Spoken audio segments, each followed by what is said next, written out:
Hello प्यारे बच्चों, कैसे हैं आप सभी। मैं मंजू पांडे आप सभी का अपने यूट्यूब चैनल ज्ञान वाटिका में स्वागत करती हूँ। बच्चों, अगर आप हमारे इस चैनल पर नए हैं तो प्लीज पहले हमारे इस चैनल को सब्सक्राइब कर दीजिए और बेल आइकन के बटन को प्रेस करना मत भूलिएगा, जिससे मेरे आने वाली वीडियो की नोटिफिकेशन सबसे पहले आप तक पहुंचे। तो बच्चों, चलिए हम शुरू करते हैं अपना नया चैप्टर, चिट्ठी का सफर। बच्चों, हमारा जो चिट्ठी का सफर लेख है, इसमें चिट्ठियों के महत्व को बताते हुए यह बताया गया है कि चिट्ठियां या चिट्ठी कहते हैं बच्चों पत्र को, जिसको पत्र भी कहते हैं इसको, ठीक है। चिट्ठी या पत्र हम तक कैसे पहुंचते हैं उनके बारे में बताया गया है कि जब हम किसी को कोई पत्र लिखते हैं या कोई चिट्ठी लिखते हैं तो वो किन किन कैसे कैसे वो हम तक पहुंचते हैं, उसके लिए क्या क्या प्रक्रिया होती है उसके बारे में बताया गया है। तो बच्चों, पत्रों का हमारे जीवन में बहुत महत्वपूर्ण स्थान है। पत्र लिखने की जो परंपरा है ये बहुत ही पुरानी है। जब सेल फोन नहीं थे यानी मोबाइल नहीं थे, उस समय चिट्ठियां ही दूर संचार का महत्वपूर्ण साधन हुआ करती थी। लोग अपने मन के भावों को अपने प्रियजनों तक पहुंचाने के लिए चिट्ठियों के द्वारा ही चिट्ठियों का ही सहारा लेते थे। अपने मन के भावों को अपने प्रियजनों तक पहुंचाने के लिए वो चिट्ठियों के माध्यम तक उन तक अपने संदेशों को पहुंचाया करते थे। तो चलिए हम पढ़ते हैं चिट्ठी का सफर। ये बच्चों बहुत ही अच्छा आपका पाठ है। देखिए, अपनी 10-12 साल की जिंदगी में तुमने कुछ पत्र तो लिखे ही होंगे। वे पत्र अपने सही पते और समय पर किस तरह पहुंचे होंगे, यह बहुत सी बातों पर निर्भर करता है। जैसे कि चिट्ठी किस स्थान से किस स्थान पर भेजी जा रही है, संदेश पहुंचाने की कितनी जल्दी है, तुमने पूरा और ठीक पता लिखा है कि नहीं, तुमने उस पर डाक टिकट लगाया है कि नहीं, आदि। अब प्रश्न यह उठते हैं कि आखिर चिट्ठी पर डाक टिकट लगाया ही क्यों जाए, है ना। पूरे और ठीक पते से क्या मतलब है, जरूरत पड़ने पर संदेश को जल्दी कैसे पहुंचाया जाए, स्थान बदलने से चिट्ठी के पहुंचने पर क्या असर पड़ता है। इनमें से कुछ खास सवालों के जवाब शायद तुम्हारे पास हों, खासकर तुम में से उनके पास जो डाक टिकटें इकट्ठे करने का शौक रखते हैं। तो बच्चों, इसमें ये बताया गया है कि जब हम किसी को कोई पत्र लिखते हैं तो वो सही पते पर और समय पर किस तरह पहुंचते हैं। तो इसमें ये प्रश्न हमारे मन में उठते हैं कि आखिर चिट्ठी पर जो हम डाक टिकट लगाते हैं, जब भी हम चिट्ठी किसी को लिखते हैं तो उस पर टिकट लगाया जाता है, उसको हम क्यों लगाते हैं। अब हम पूरा और ठीक पता क्यों कहते हैं, भाई अगर किसी को चिट्ठी लिखनी होगी तो जो आप पता लिख रहे हैं उसको बिल्कुल ठीक ठीक पता लिखना और उसको पूरा भरना। और अगर हमको संदेश को जल्दी पहुंचाना हो तो उसके लिए हमको क्या करना पड़ता है, या कहीं पे हम किसी को कोई पत्र लिखते हैं, वो स्थान बदल देता है, दूसरी जगह चला जाता है, तो चिट्ठी के पहुंचने पर उसका क्या प्रभाव पड़ता है। तो इस तरीके के जो प्रश्न उठते हैं तो उनके बारे में बताया गया है कि इनमें से कुछ सवालों के जवाब शायद तुम्हारे पास हों, ठीक है। अब आगे देखिए, इन सवालों के जवाबों के लिए जरा नीचे दिए गए लिफाफों को गौर से देखो, दोनों पतों को दी गई जगह में लिखो।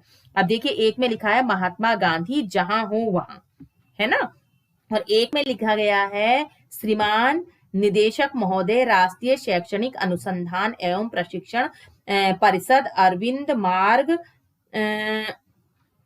श्री अरविंद मार्ग, नई दिल्ली। तो बच्चों, ये देखिए दोनों में पता लिखा गया है, एक में खाली महात्मा गांधी जहां हो वहां लिखा गया और एक में पूरा का पूरा आपका पता पिन कोड के साथ दिया गया है। ये दोनों पते किस तरह से भिन्न हैं। गांधी जी को भेजे गए पत्र में पते की जगह पर लिखा है महात्मा गांधी जहां हूं वहां, वर्धा, जबकि लिफाफे पर इमारत या संस्थान से लेकर शहर तक का नाम लिखा हुआ है। पते में सबसे छोटी भौगोलिक इकाई से शुरू करके बड़ी की ओर बढ़ते हैं। छोटी से बड़ी भौगोलिक इकाई का मतलब यह हुआ कि घर के नंबर के बाद गली मोहल्ले का नाम, फिर गांव, फिर कस्बे, फिर शहर के जिस हिस्से में है उसका नाम, फिर गांव या शहर का नाम। शहर के नाम के बाद लिखे अंक को पिन कोड कहते हैं। हर जगह को एक पिन कोड दिया गया है। यह सोचने लायक बात है कि आखिर पिन कोड की जरूरत क्या है।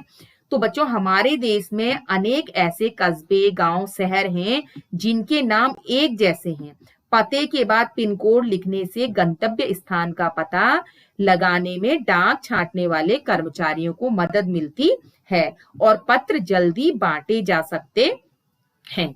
तो बच्चों देखिए, आपने इसमें दो पत्रों के बारे में बताया गया। एक में सिर्फ लिखा था कि महात्मा गांधी और जहां हो वहां, और दूसरे में पूरा पता लिखा गया था। तो हम जब भी किसी को पत्र लिखते हैं तो उसमें हम सबसे पहले सबसे छोटी इकाई उसकी भौगोलिक इकाई के अनुसार हम शुरू करते हैं। जैसे सबसे पहले हम घर का, पहले जिसको हमको पत्र लिखना होता है उसका नाम लिखते हैं, उस व्यक्ति का, फिर घर का नंबर लिखते हैं, फिर गली मोहल्ले का, फिर गांव, फिर कस्बे, फिर शहर के किस हिस्से में रहते हैं, फिर उस शहर या गांव या शहर का नाम लिखते हैं, और लास्ट में शहर का पिन कोड नंबर लिखते हैं।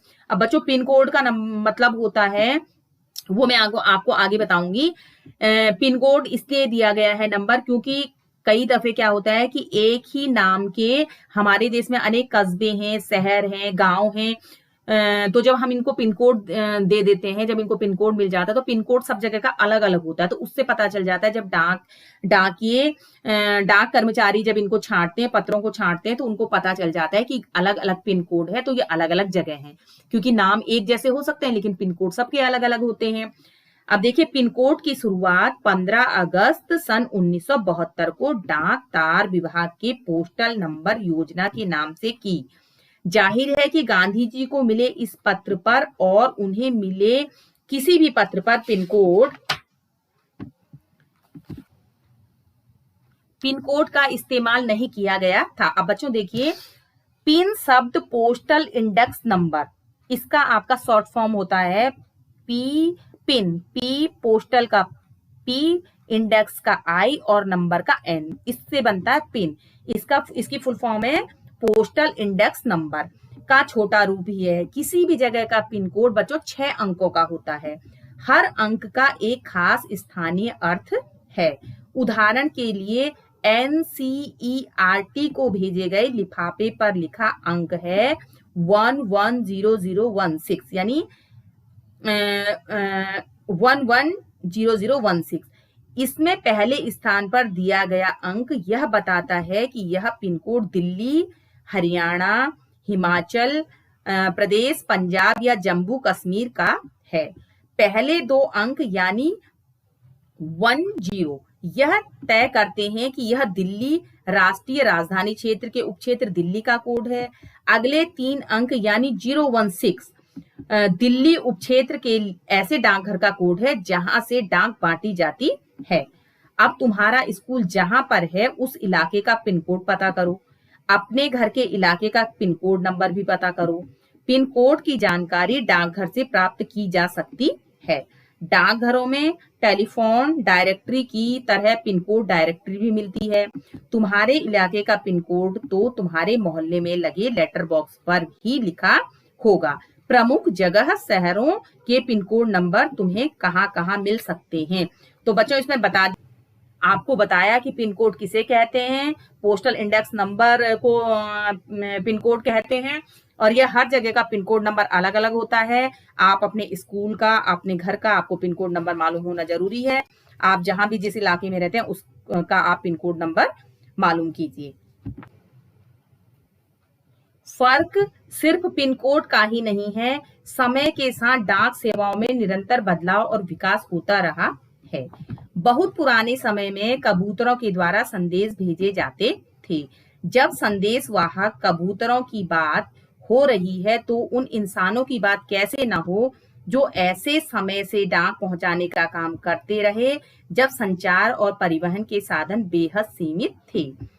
बात हो रही है उन हरकारों की जो पैदल ही आम आदमी तक चिट्ठी पत्री पहुंचाने का काम करते थे। राजा महाराजाओं के पास घुड़सवार हरकारे हुआ करते थे। हरकारों को न सिर्फ हर तरह की जगहों पर पहुंचना होता था बल्कि डाक की रक्षा भी करनी होती थी। डाकू, लुटेरे या जंगली जानवरों की चपेट में आने का डर हमेशा बना रहता था। आज भी भारतीय डाक सेवा दुर्गम व पहाड़ी इलाकों तक डाक पहुंचाने के लिए हरकारों पर निर्भर करती है। जम्मू कश्मीर के लद्दाख खंड में पदम, जंस्कार जैसी कई जगह हैं जहां हरकारे डाक पहुंचाते हैं। तो बच्चों, बहुत समय पहले कबूतरों के द्वारा संदेश भेजे जाते थे। संदेश वाहक होते थे, उनको बहुत समय जब संचार के और परिवहन के साधन नहीं थे, यानी परिवहन कहते हैं एक स्थान से दूसरे स्थान पर जाने को परिवहन कहते हैं, जब ऐसे साधन नहीं थे उस समय हरकारे कहते हैं आपका पैदल चलकर संदेश पहुंचाने वालों को कहते हैं हरकारे। तो पहले जब संचार के ज्यादा माध्यम नहीं थे, परिवहन के साधन सीमित थे, उस समय हलकारे पैदल ही जाकर दूर दराज के इलाकों में लोगों की चिट्ठी पत्रियां पहुंचाने का काम करते थे। राजा महाराजाओं के पास तो घुड़सवार हलकारे होते थे जो घोड़ों पर सवार होकर के संदेश एक जगह से दूसरे स्थान पर ले जाते थे। लेकिन हलकारों को न सिर्फ तरह तरह की जगहों पर जाना होता था, बल्कि डाक की भी रक्षा करनी होती, क्योंकि चोर लुटेरों का भी डर बना रहता था, जंगली जानवरों का डर बना रहता था। उन्हें मौसम की मार को अलग झेलना पड़ता था, कभी सर्दी होती थी, कभी गर्मी होती थी, तो कभी बरसात होती थी, और दूर दराज के इलाकों में जाकर के उन्हें लोगों की चिट्ठी पत्रियों को पहुंचाना होता था। जम्मू कश्मीर के लद्दाख खंड में आज भी कई जगहों पर हलकारों को डाक पहुंचाने के लिए जो है जाना पड़ता है। आजकल तो संदेश भेजने के नए नए और तेज साधन आसानी से उपलब्ध हो गए हैं। डाक बांटने में हवाई जहाज, पानी के जहाज, जाने कौन कौन से साधन इस्तेमाल किए जा रहे हैं।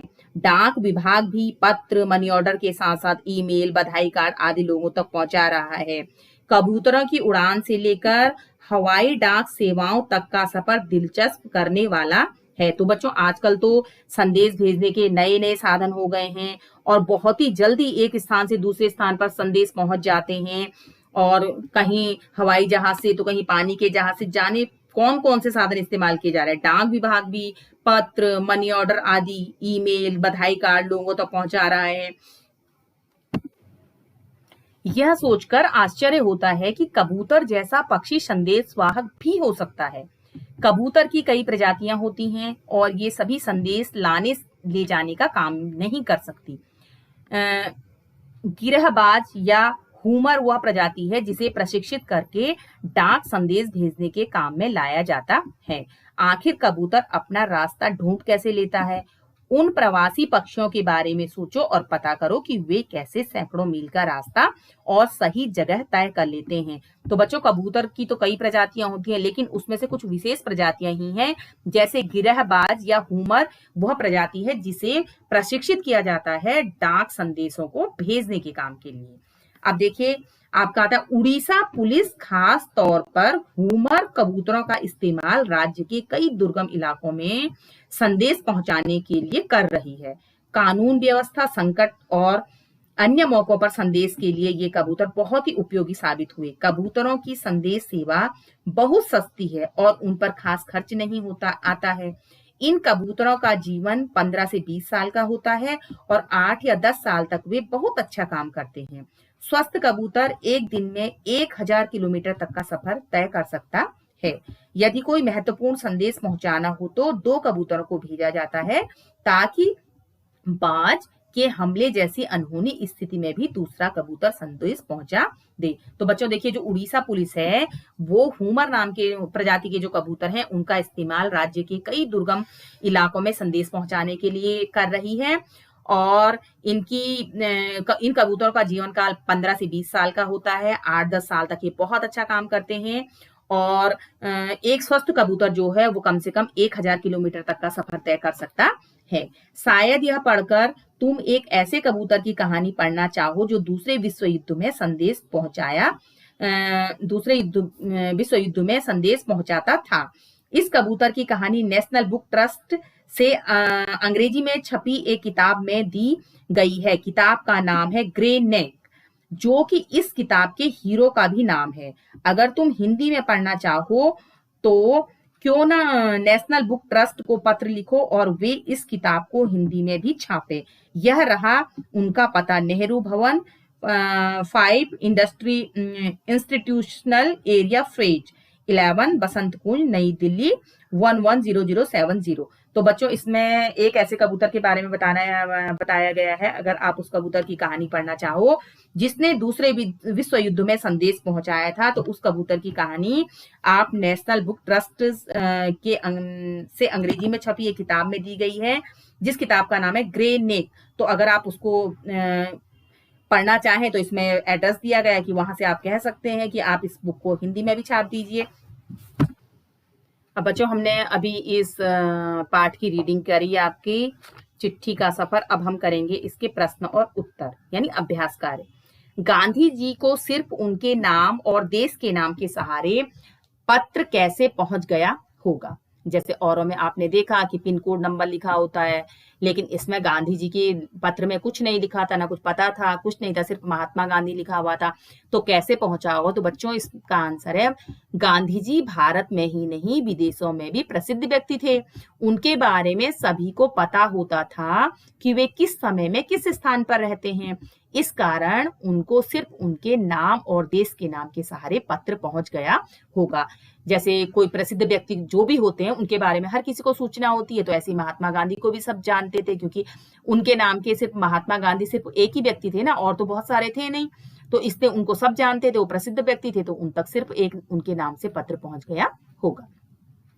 अब दूसरा प्रश्न आता है हमारा, अगर एक पत्र में पते के साथ किसी का नाम न हो तो क्या पत्र ठीक जगह पर पहुंच जाएगा? तो बच्चों इसका आंसर है, अगर एक पत्र में पते के साथ किसी का नाम न हो तो पत्र ठीक जगह पर नहीं पहुंच पाएगा। पत्र को ठीक जगह पर पहुंचाने के लिए पते के साथ साथ पत्र में जिस व्यक्ति को हमने वो पत्र भेजा है उसका नाम होना भी जरूरी है। नहीं तो जो कर्मचारी हैं, डाक बांटने वाले कर्मचारी, उनको बहुत दिक्कत आएगी। जब उस पत्र में पता तो होगा लेकिन नाम नहीं होगा, तो बिना नाम के तो बहुत दिक्कत आ जाएगी, है ना। नाम न होने से क्या समस्या आ सकती है? तो इसका आंसर है, नाम न होने से पत्र किसका है ये पता लगाना थोड़ा मुश्किल होगा। पैदल प्रश्न आता है, पैदल हरकारों को किस किस तरह की दिक्कतों का सामना करना पड़ता होगा? हरकारे बच्चों उनको बोलते हैं जो पैदल चलकर संदेश पहुंचाने वालों को हरकारे बोलते हैं। पैदल हलकारों को कठिनाई से भरे रास्तों से जाना पड़ता होगा और उन्हें मौसम की मार भी सहन करनी पड़ती होगी। उन्हें रास्ते में जंगली जानवर तथा चोर डाकों का भी भय रहता होगा, क्योंकि देखिए सर्दी है, गर्मी है, उनको तो पैदल ही जाना पड़ता है, बरसात है, दुर्गम स्थानों पर उनको जाना पड़ता है। तो इस अगर तुम किसी को चिट्ठी लिख रहे हो तो पते में यह जानकारी किस क्रम में लिखोगे? गली मोहल्ले का नाम, घर का नंबर, राज्य का नंबर, खंड का नंबर, कस्बे शहर या गांव का नंबर, जनपद का नाम नीचे दी गई जगह में लिखो। तो बच्चों सबसे पहले हम लिखेंगे घर का नंबर, उसके बाद गली या मोहल्ले का नाम, फिर खंड का नाम, फिर कस्बे शहर या गांव का नाम, फिर जनपद का नाम और फिर राज्य का नाम। ठीक है। अब आता है प्रश्न, तुमने इस क्रम में ही क्यों लिखा? अब इसका देखिए आंसर ये है कि हमने इन जानकारियों को जो हमने ऊपर दी कि सबसे पहले घर का नंबर, फिर गली मोहल्ले का नंबर, खंड का नंबर, यही हमने इसी क्रम में हमने क्यों लिखा? तो हमने इन जानकारियों को इस क्रम में इसलिए लिखा क्योंकि पता लिखते समय छोटी भौगोलिक इकाई से बड़ी भौगोलिक इकाई की तरफ ही बढ़ते हैं। अब है अपने घर पर कोई पुराना पत्र ढूंढो, उसे देखकर नीचे लिखे प्रश्नों के जवाब लिखो। पत्र किसने लिखा, किसे लिखा, किस तारीख को लिखा, यह पत्र किस डाकखाने में किस तारीख को पहुंचा, यह उत्तर तुम्हें कैसे पता चला? तो बच्चों इसको आप स्वयं करेंगे। आप अपने घर में देख सकते हैं कि आपके घर में पुराने पत्र पड़े हुए होंगे। आप अपने माता पिता से पूछ लिए, आपके पिताजी बता सकते हैं कि उन्होंने कभी अपने पिताजी को पत्र लिखा होगा, या आपके घर में दादाजी तो वो बता सकते हैं कि उन्होंने कभी आपके पिताजी को पत्र लिखा होगा, या आपकी बुआ होंगी उनके लिए पत्र लिखा होगा, और वो उन्होंने किसके लिए लिखा, कब लिखा, किस तारीख को लिखा। तो ये आप जो है घर में अपने बड़ों से पूछ के कोई पुराना पत्र ढूंढिए और उसमें आप देखिए कि वह डाकखाने में किस तारीख को पहुंचा। तो इस तरीके से आप इसको खुद कीजिए। चिट्ठी भेजने के लिए आमतौर पर पोस्ट कार्ड, अंतर्देशीय पत्र या लिफाफा इस्तेमाल किया जाता है। डाकघर जाकर इनका मूल्य पता करके लिखो। तो बच्चों पोस्ट कार्ड 50 पैसे, अंतर्देशीय पत्र 5 रुपए और लिफाफा 5 रुपए। डाक टिकट इकट्ठा करो। 1 रुपए से लेकर 10 रुपए तक के डाक टिकटों को क्रम में लगाकर कॉपी पर चिपकाओ। इकट्ठा किए गए डाक टिकटों पर अपने साथियों के साथ चर्चा करो। बच्चों इसको आप स्वयं ही करेंगे। आप जो है 1 रुपए से लेकर 10 रुपए तक के डाक टिकटों को इकट्ठा कीजिए और उनको क्रम से लगाइए। सबसे पहले 1 रुपए वाला, फिर 2 रुपए वाला, फिर 3 रुपए वाला, इस तरीके से आप 10 रुपए तक के टिकटों को लेकर अपनी कॉपी में चिपकाइए और अपने साथियों के साथ इस बारे में चर्चा कीजिए। अब आता है शब्दकोश। नीचे शब्दकोश का एक अंश दिया गया है जिसमें संचार शब्द का अर्थ भी दिया गया है। संगीतज्ञ, संगीत जानने वाला, संगीत की कला में निपुण। संग्रह, जमा करना, इकट्ठा करना, एकत्र करना। संचय, और प्रश्न है आपका, प्रदीप आजकल पक्षियों के पंखों का संग्रह करने में लगा है। दूसरा, इकट्ठी की हुई चीजों का समूह या ढेर। संकलन, जैसे टिकट संग्रह, निबंध संग्रह। अब आता है संचार।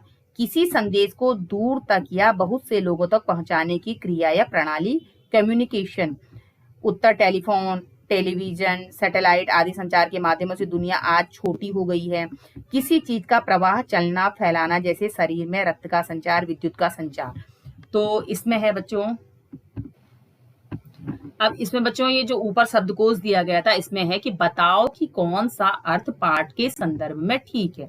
इसमें आपका ऊपर संगीतज्ञ, संग्रह, संचार ये दिया गया था ना, तो इसमें देखिए पाठ के संदर्भ में संचार शब्द का अर्थ किसी संदेश को दूर तक या बहुत से लोगों तक पहुंचाने की क्रिया या प्रणाली को संचार कहते हैं, यह ठीक है।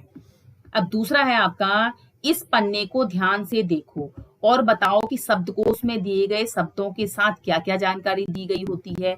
तो इसका अर्थ है बच्चों, शब्दकोश में दिए गए शब्दों के साथ उसका अर्थ, वाक्य प्रयोग, लिंग, वचन, पुरुष आदि व्याकरण जानने वाले भागों की जानकारी दी गई होती है। तो बच्चों कैसी लगी आपको ये वीडियो? अगर आपको मेरी ये वीडियो पसंद आई हो तो मेरी इस वीडियो को लाइक और शेयर अवश्य कीजिएगा और हमारे इस चैनल ज्ञान वाटिका को सब्सक्राइब अवश्य कीजिएगा। तब तक के लिए गुड बाय।